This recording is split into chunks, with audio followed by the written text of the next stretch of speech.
God's people do not belong in an unfamiliar land serving unfamiliar gods. Can you say amen?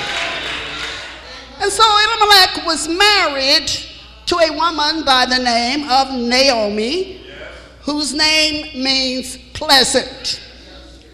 They had two sons, Mahlon, whose name means sickly, and Chilion, whose name means wasting away. Now these two boys already had two strikes against them. With a name like sickly and a name like wasting away, my God, what do you expect? And so they go and marry these two Moabite women named Oprah, whose name means stiff-necked, and Ruth, whose name means friendly. You see, names in the Bible have meaning. But today we name our children anything. We name our children names that we can't even pronounce and names they can't even spell. Oh my God. What's the baby's name? Oh, Shaka Zulu. What's the little baby's name? It's Arisha Saraj, or it's Imasharina. Something they can't even pronounce, and God knows the teacher can't pronounce it. Oh, help me, God. Oh, God. Listen.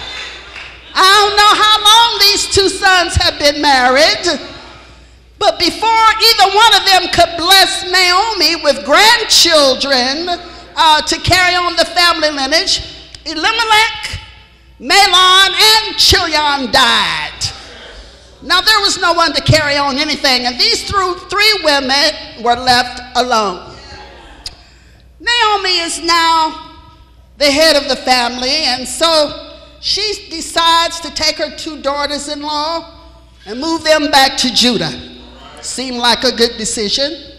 She had heard that the Lord had once again began to provide and prosper Judah with food, and she decided to return to her homeland.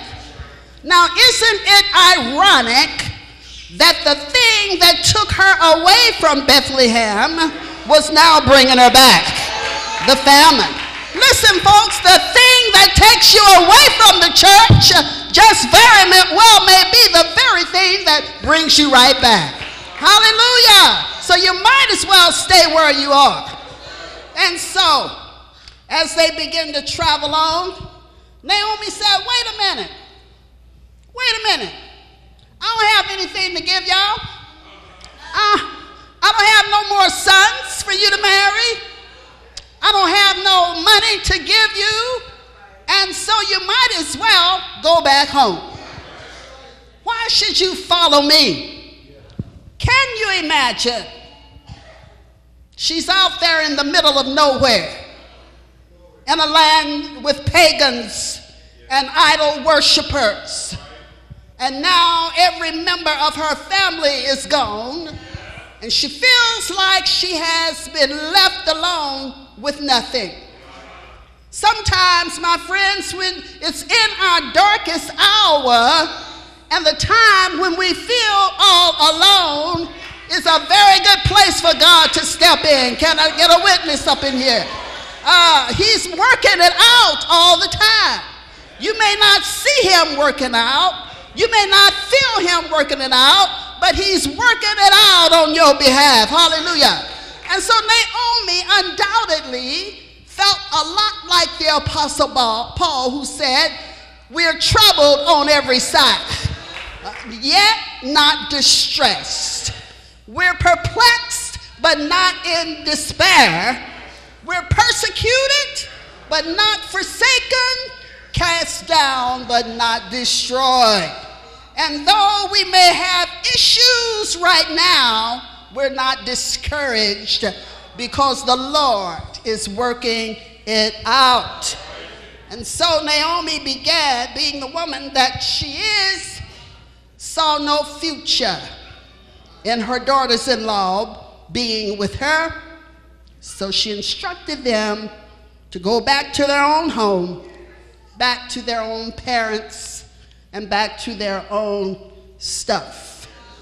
Oprah, the stiff-necked one, took her advice and went back. She went back to worshiping idol gods. She went back to living a paganistic lifestyle. She went back to living in a land that she was familiar with, a land where there was nothing, because she did not trust the God of Naomi. She went back to idleness and nothingness.